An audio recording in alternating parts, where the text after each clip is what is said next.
Orthodox സുറിയാനി വിശ്വാസിയാണ്. Malankara orthodox സുറിയാനി സഭയുടെ അംഗവും വിശ്വാസിയാണ് എന്ന ഐഡന്റിറ്റിയിലായിരിക്കും. അപ്പൊ നിങ്ങൾ പറയണം ജിജി നല്ലത്. ഞാൻ എല്ലാ ആഴ്ചയിലും പള്ളിയിൽ പോകുന്ന ആളാണ്.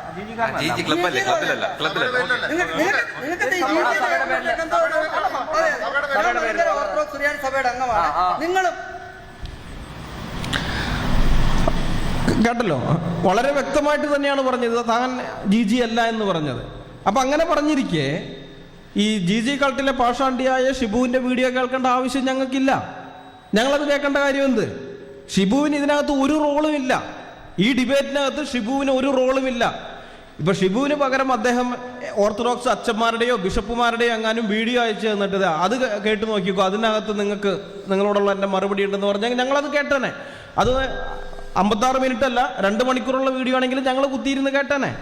കാരണം അദ്ദേഹം ഓർത്തഡോക്സ് പക്ഷക്കാരനായിട്ട് സംവാദത്തിന് വരുമെന്നാണ് പറഞ്ഞത്. അപ്പോൾ ഓർത്തഡോക്സ് പക്ഷത്തിൻ്റെ ഏതെങ്കിലും ഒരു ഉത്തരവാദിത്തപ്പെട്ട ആൾ, അച്ഛനോ ബിഷപ്പോ ആരും ആകട്ടെ, അവരുടെ വീഡിയോ ആണെങ്കിൽ ശരി, ഞങ്ങളത് കേട്ടേനെ. പക്ഷേ ഷിബുവിന് ഇതിനകത്ത് എന്ത് റോള്? ഷിബുവിൻ്റെ വീഡിയോ കേൾക്കേണ്ട ആവശ്യം ഞങ്ങൾക്കില്ല.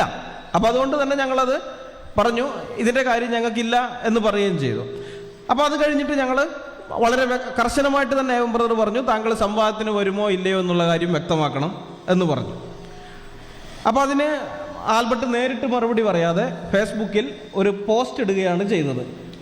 ആ പോസ്റ്റ് ഇതാണ്: കഴിഞ്ഞ ദിവസം കോന്നിയിൽ വെച്ച് നടന്ന പരസ്യ കോലാഹലത്തിൻ്റെ പശ്ചാത്തലത്തിലുണ്ടായ സംസാരത്തിൻ്റെ അടിസ്ഥാനത്തിൽ, ഇത് ക്ലിയർ അല്ല അല്ലേ, ഇവിടെ വായിക്കാൻ പറ്റുന്നില്ല അല്ലേ, സംവാദം എന്ന രീതിയിൽ കോന്നി വൈസ്മെൻ ക്ലബിൽ വെച്ച് 29/11/2023 ബുധനാഴ്ച 11 മണിക്ക് നടത്തപ്പെടുന്നു. സംവാദ വിഷയം തെരുവ് സുവിശേഷത്തിന്റെ പ്രസക്തിയും സാധുതയും. സംവാദകർ ഷിജുമോൻ തങ്കപ്പൻ, അനിൽ അയ്യപ്പൻ, സുഭാഷ് കുമാർ മണിയൻ, അനാബാപ്റ്റിസ്റ്റുകൾ എന്ന് അവർ അവകാശപ്പെടുന്നു. ചോദ്യകർത്താക്കൾ അല്ലെങ്കിൽ ഖണ്ഡനം Albert Yohannan, Binny P John, Shibu പീഡിയാക്കൽ.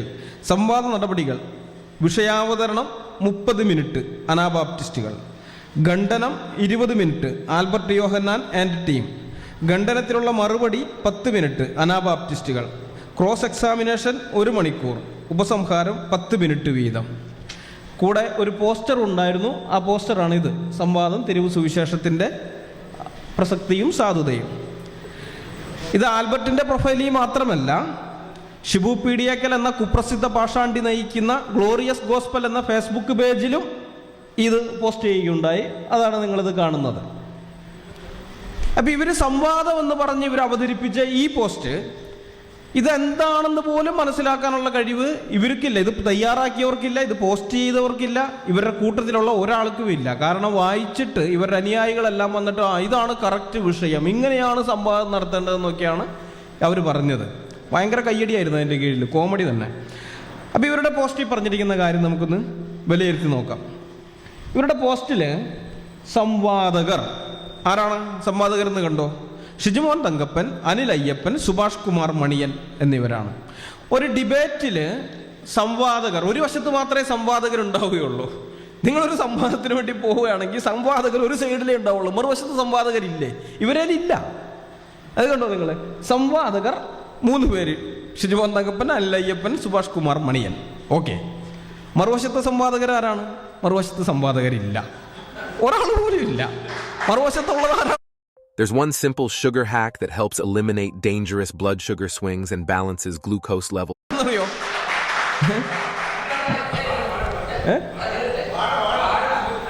അതെ, ഇവിടെ ഉണ്ട്. നിലവിലിപ്പോൾ നമുക്കൊരു സംവാദകനുണ്ട്. അത് മറന്നുപോയി, ഞാൻ മറന്നുപോയി, ക്ഷമിക്കുക. നിലവിലിപ്പോൾ ഒരു സംവാദകനുണ്ട്. ആ കാറ്റത്ത് ഇടയ്ക്കിടയ്ക്കൊക്കെ തലയാട്ടുന്നുണ്ട് വാഴ. ഓക്കെ. അവരുടെ ഭാഗത്തു നിന്നുള്ളത് ആരാണെന്ന് കണ്ടോ? അവരുടെ ഭാഗത്തു നിന്നുള്ളത് ചോദ്യകർത്താക്കൾ, ഖണ്ഡനം നടത്താൻ വേണ്ടി വരുന്നവർ. സംവാദകരില്ല. എന്നിട്ട് പറയും സംവാദത്തിന് റെഡിയാണെന്നുള്ളത്. 1-to-1 സംവാദത്തിന് വരാൻ നിങ്ങൾക്ക് ആർജവമുണ്ടോ, ധൈര്യമുണ്ടോ എന്ന് പൊതുജനത്തിന്റെ മുമ്പാകെ വെല്ലുവിളിച്ച ടീമുകളാണ്. ഇപ്പോൾ ഒറ്റയ്ക്കൊറ്റയ്ക്ക് സംവാദത്തിന് വരാനുള്ള ധൈര്യമില്ലെന്നുള്ളത് പോട്ടെ, നമുക്കത് മനസ്സിലായി. ഒറ്റയ്ക്കൊറ്റയ്ക്ക് വരാനുള്ള ധൈര്യമില്ല. ആളെ കൂട്ടിയിട്ടെങ്കിലും വരുമ്പോൾ സംവാദകരായിട്ട് വരണ്ടേ? അതിന് പോലും സംവാദകരായി വരാനുള്ള ധൈര്യമില്ല. ചോദ്യകർത്താക്കളായിട്ട് വരാന്ന്, ചോദ്യം ചോദിക്കാൻ വേണ്ടി വരാന്ന്. അപ്പൊ ഇതാണ് പ്രശ്നം. ഇവരുടെയൊക്കെ പ്രശ്നം ഇതാണ്. ഇവർക്ക് ഒറ്റയ്ക്കൊറ്റയ്ക്ക് സംവാദത്തിന് വരാനുള്ള ശേഷിയോ ശേമുഷിയോ ഇല്ല, അതിനുള്ള തൻ്റെ ഇടമോ ത്രാണിയോ ഇല്ല, അതിനുള്ള ബൈബിൾ പരിജ്ഞാനമോ വിവരമോ ഇല്ല, അതിനുള്ള ആർജവമേ ഇല്ല, അതില്ല. അതുകൊണ്ടാണ് ആളെ കൂട്ടിയിട്ട് വരുന്നത്. ആളെ കൂട്ടിയിട്ട് വന്നാലും സംവാദകരായി വരാനുള്ള ധൈര്യവുമില്ല. ചോദ്യകർത്താക്കളായിട്ട് വരാം, ചോദ്യം ചോദിക്കാനാണ് ആൾക്കാരെ കൂട്ടിക്കൊണ്ടുവരുന്നത്. അപ്പം ഈ ഒറ്റയ്ക്ക് വന്ന് ചോദ്യം ചോദിക്കാനുള്ള ധൈര്യം പോലും ആൽബർട്ടിനില്ലേ? ഈ പാവപ്പെട്ട ആൾക്കാരെയൊക്കെ വഴിയിൽ വെച്ച് കാണുമ്പോൾ അവരോട് പോയി ചോദ്യം ചോദിക്കാൻ നല്ല മിടുക്കാണ്. ഇവിടെ ഒറ്റയ്ക്ക് സംവാദത്തിന് വരാനുള്ള ധൈര്യമില്ല. എന്നാൽ ശരി, ചോദ്യം ചോദിക്കാനെങ്കിൽ ഒറ്റയ്ക്ക് കയറി വരാനുള്ള ധൈര്യമില്ല, അതിനും ആളെ കൂട്ടിയിട്ട് വരണം. ഭീരുത്വത്തിന്റെ ആത്മാവാണ് ആൽബർട്ട് യോഹന്നാനെ നിന്നിലൊക്കെ വ്യാപരിക്കുന്നത്. മനസ്സിലായോ? ഭീരുത്വത്തിന്റെ ആത്മാവ്. എന്നാൽ ഞങ്ങളിൽ അങ്ങനെയല്ല. ഞങ്ങളിലുള്ളത് ഭീരുത്വത്തിന്റെ ആത്മാവല്ല, ശക്തിയുടെയും സ്നേഹത്തിന്റെയും സുബോധത്തിന്റെയും ആത്മാവത്രേ ദൈവം ഞങ്ങൾക്ക് തന്നിരിക്കുന്നത്. അതുകൊണ്ടാണ് ഞങ്ങൾ ധൈര്യപൂർവ്വം എവിടെയും ചെന്ന് സുവിശേഷം അറിയിക്കുന്നത്. എവിടെയും ചെന്ന് സുവിശേഷം അറിയിക്കുന്നതിന്റെ കാരണം ഞങ്ങളിലുള്ളത് ഭീരുത്വത്തിന്റെ ആത്മാവല്ല എന്നുള്ളത് കൊണ്ടാണ്. മനസ്സിലായോ? അപ്പൊ ആൽബർട്ട് യോഹന്നാനോട് എനിക്ക് പറയാനുള്ളത്, ഞങ്ങളുടെ നാട്ടിലെ കാരണന്മാർ പറയുന്ന ഒരു പഴഞ്ചൊല്ലുണ്ട്, വയ്യാത്ത പട്ടി കയ്യാലെ കയറാൻ പോകരുത്. മനസ്സിലായോ? വയ്യാത്ത പട്ടി കയ്യാലെ കയറാൻ പോകരുത്. അവിടെ എവിടെയെങ്കിലും അടങ്ങി ഒതുങ്ങിയിരുന്നോളണം. അതാണ് നിങ്ങൾക്കൊക്കെ നല്ലത്. ഇനി ഇവർ പറയുന്ന സംവാദം